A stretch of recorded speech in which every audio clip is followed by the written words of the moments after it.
I work for Shakespeare Oil Company. We're a private, family-owned corporation, been in business since 1950. The company was started by three gentlemen. One of them was named John Shakespeare. His family was the Shakespeare fishing tackle family. You still see them, they're still in the fishing tackle business. They're not associated with our company anymore. They started the company, believe it or not, with $1,000. And the other two gentlemen didn't have their $333 to ante up, so they needed John Shakespeare's money to start the company. Not very many years afterward, they bought him out, and the company was ran by Harry Temple and Jim McCarty, and now it's all the Temple family that owns the company. And we're not only in oil and gas, we operate in Illinois, Indiana, Kansas, and Montana, but we're also in the aggregates business. We have about 10 limestone quarries and sand and gravel pits throughout southern Illinois and southeastern Missouri. So this talk that I'm going to give today, our company, we primarily are what I call our legacy properties are in Illinois and Indiana. That's our old production we've had since the 50s and 60s. Since about 2003, the majority of our exploration work has been in western Kansas. We went out there just because it was easier to lease. It's very difficult to lease here in Illinois now because the minerals are so severed. We can go out there and lease large tracts of land.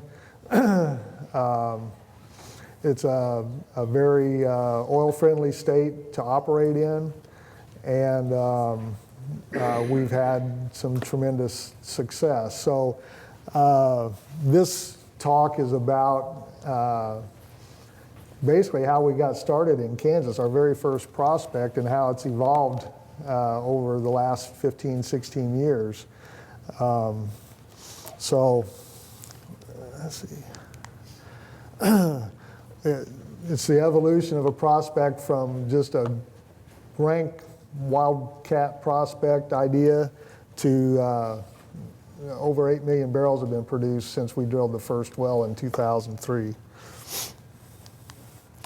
This is what the western Kansas countryside looks like. It's a high plains desert. It takes about 8 acres of ground for every cow out there to feed them. That's how dry it is, except for this year. They've had the same wet problems we've had this year, but that's typical western Kansas terrain that we deal with. Okay, when we started, you can see an outline here in red on this map. All these spots are wells that were they were there before 2003. This area right here, there are 6 townships inside this red box.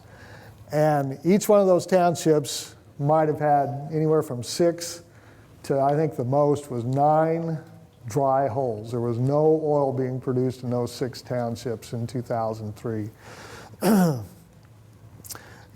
And you can see, Mike talked about trends earlier this morning. You can see on this map, you can see the trends, how the previous wells in Kansas, they kind of generally run southeast to northwest, just the opposite that they run here.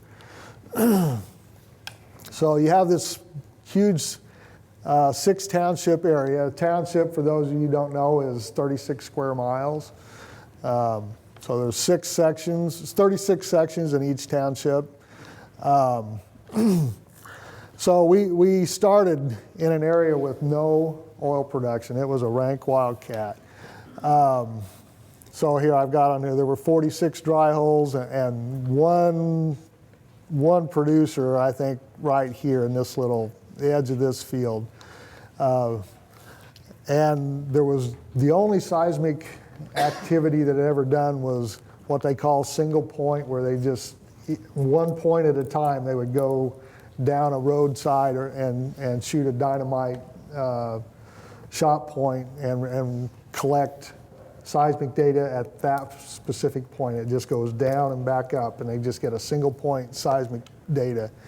And there was some old 2D seismic where they would run down the road and they would string the shots together and record them as a line. You still only see what's directly beneath you, but you get a longer line. And that's all the seismic that was available when we started this prospect. These are stick maps. Those show where the 2D seismic, where all the yellow marks on here. And that's what we had to start with, was the old 2D seismic information. And from that, we did a very crude structural interpretation from the data that was on those seismic lines, and we determined that there was a possible anticline here, there was some faulting, another possible fault with an anticline beside it here. Just very rudimentary hand-drawn interpretation maps. And then we purchased some additional 2D lines and added that data to our database, and we came up with this map that was used combining the seismic data and the information from 6 dry holes that were on that map. And we came up with a drilling location, which ended up being right here. And we drilled our first well right there in, I think it was September of 2003. And being that it was our first location in Kansas, and we didn't have much of a learning curve behind us yet, we plugged that well as a dry hole. And then after we plugged it, we had some Kansas operators tell us, hey guys, you plugged an oil well. We just didn't recognize it. There are about 17 or 18 potential pay zones in this part of Kansas. Most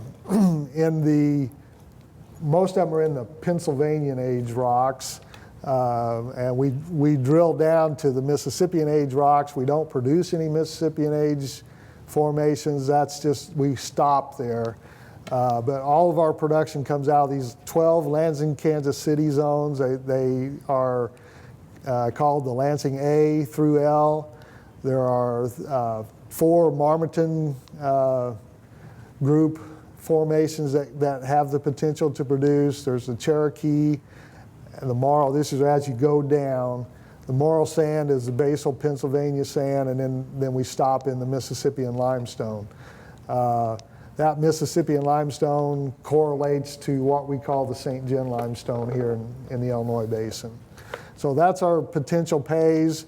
Once you get into this, in this particular area at about 3,800 feet, and all of these pay zones are in the next 700, 800 feet down to about 4,600 feet. So all the potential pays are in the last 800 or 900 feet of the well. This is what we fill out when we get ready to drill a well. It's called a drilling AFE, Authority for Expenditure. It's a budget that we fill out, and all of our partners who are involved, who have a working interest in the well, have to sign this and approve it and agree that they will pay their share of the cost to drill this well. When we started in 2003, a dry hole cost was just under $143,000, and a completed producing well was just under $250,000. Today's costs, that dry hole cost has gone up to $185,000, $186,000, and a completed producer is anywhere from $400,000 to $450,000, depending on the depth of the well. Whether it's a development well or a wildcat. A development well, we don't have to build a new tank battery. We already have that in place. So there's $40,000 you don't have to spend.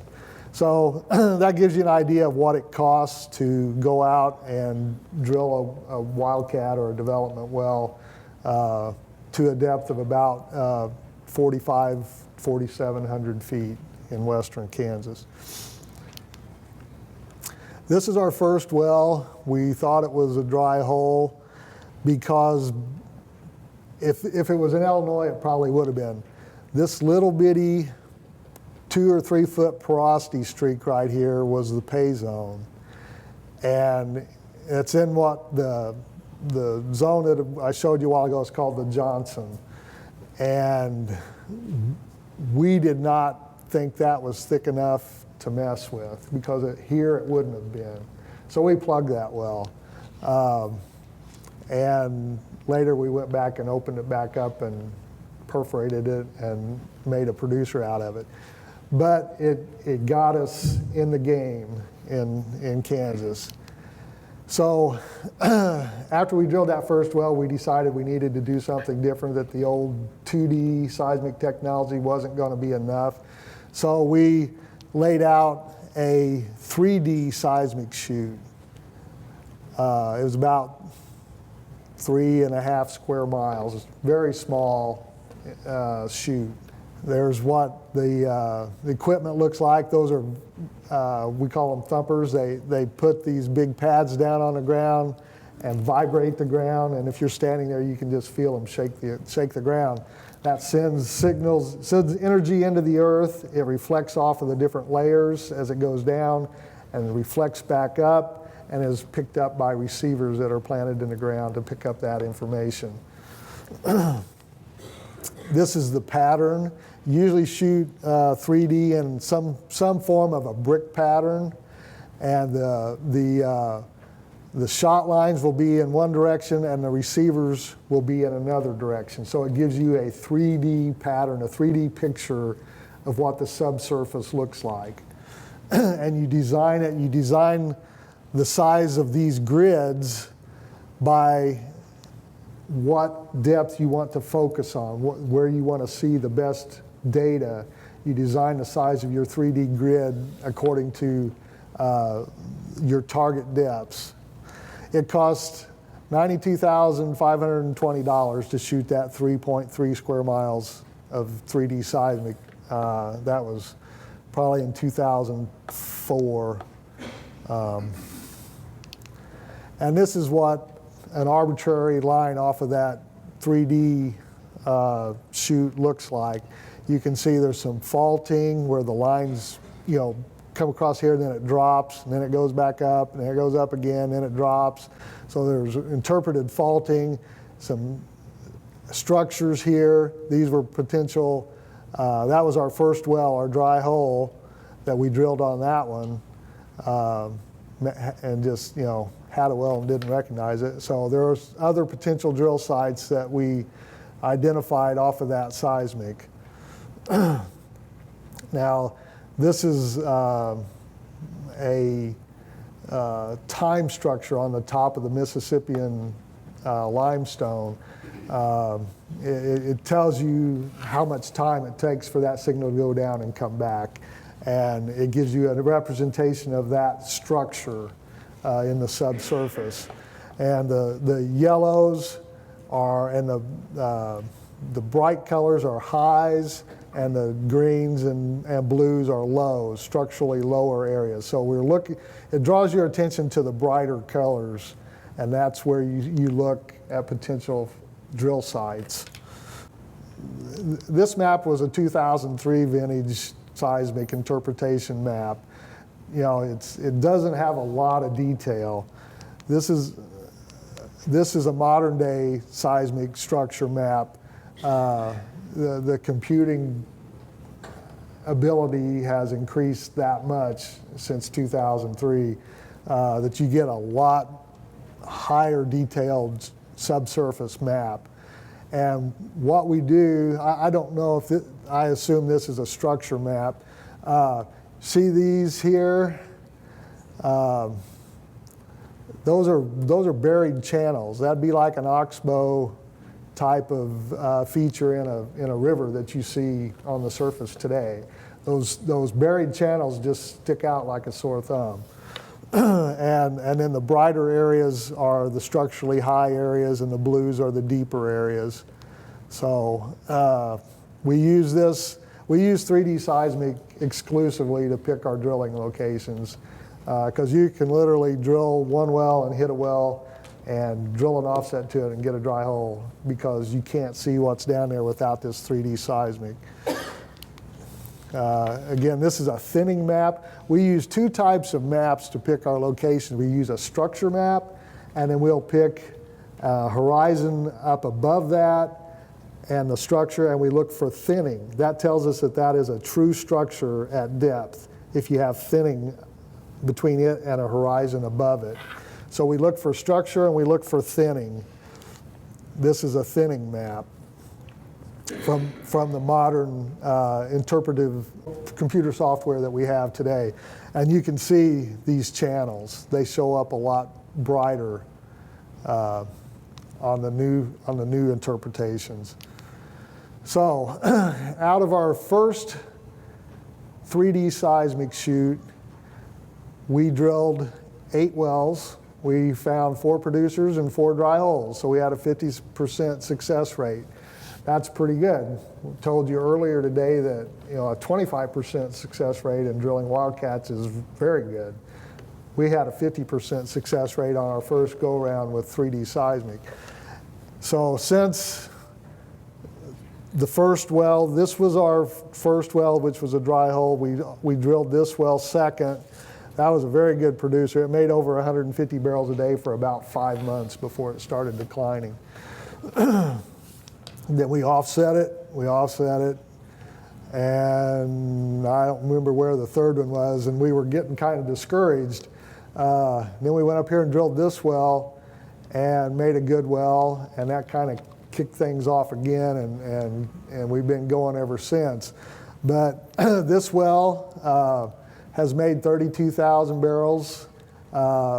These 2 wells here in section 10 have made 38,000.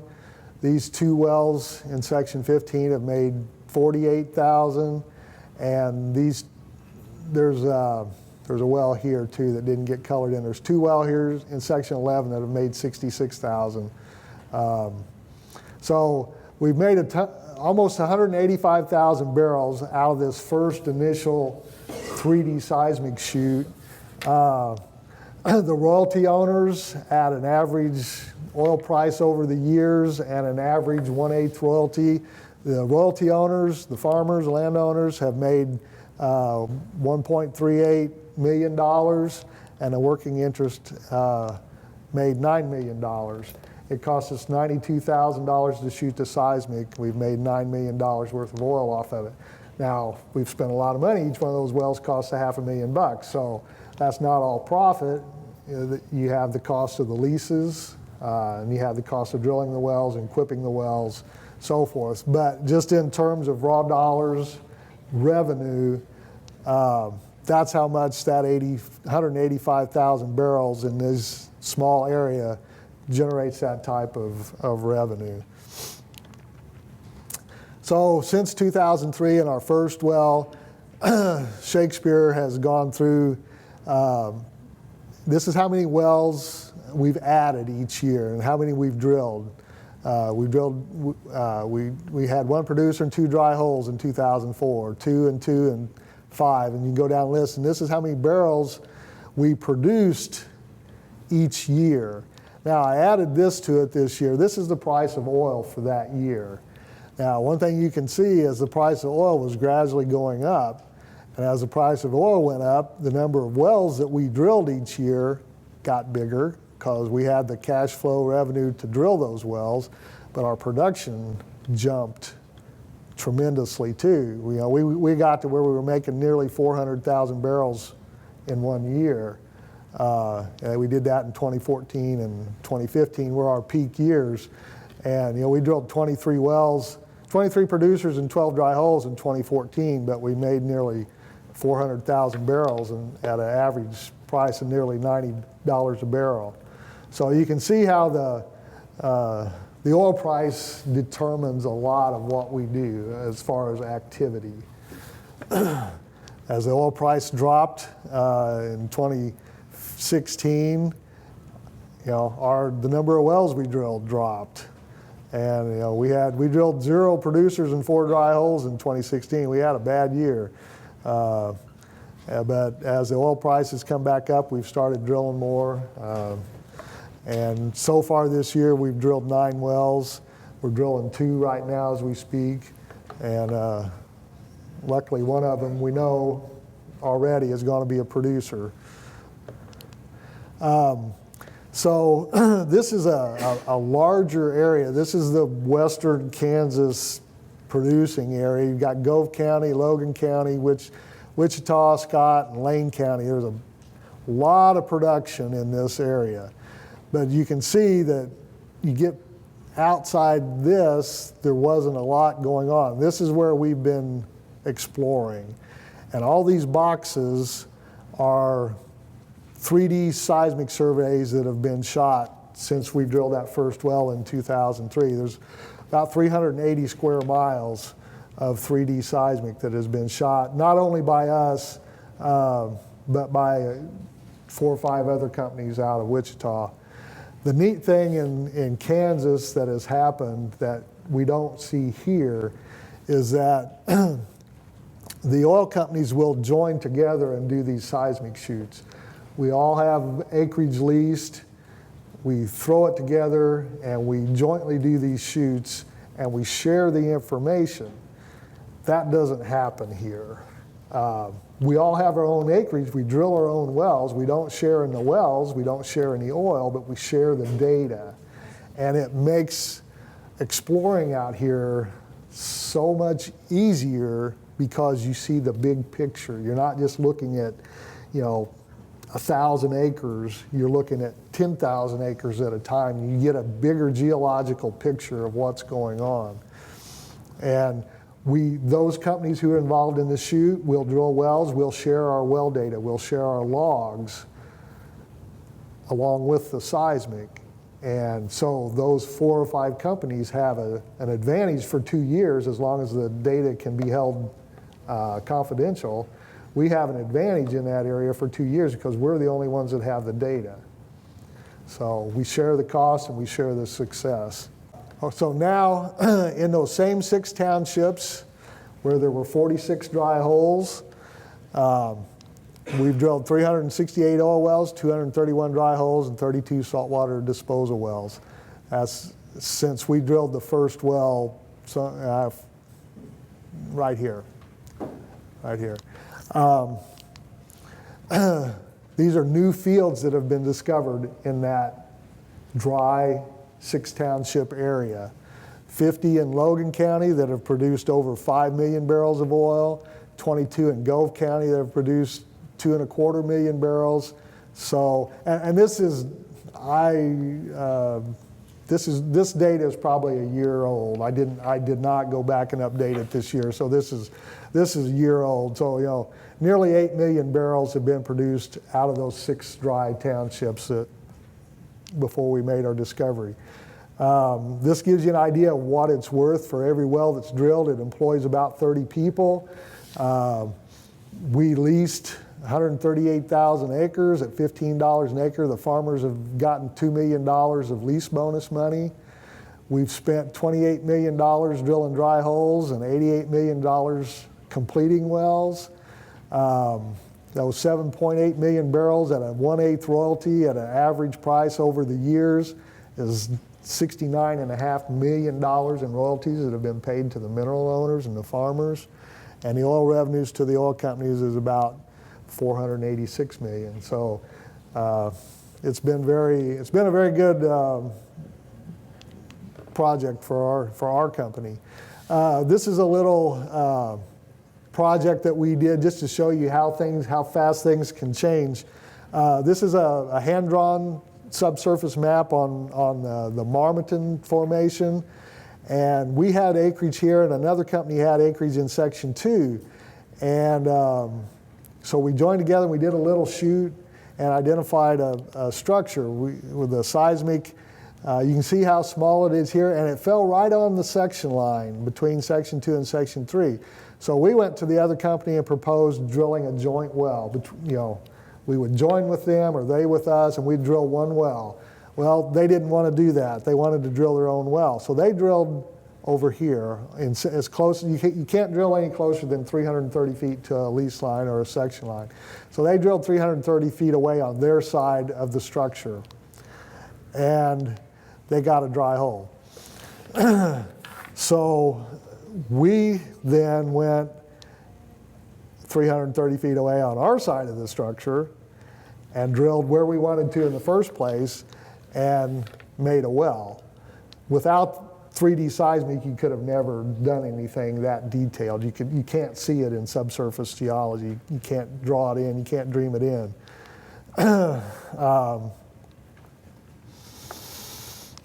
I think that's the pay zone right there, if I remember right. Those are the logs of the well. It's made 11,000 barrels since we drilled it in 2 years ago. And so I just threw that in there just to show you how fast it can change from one location to the other. And that's what one of our tank batteries out there looks like when we're successful. So thank you.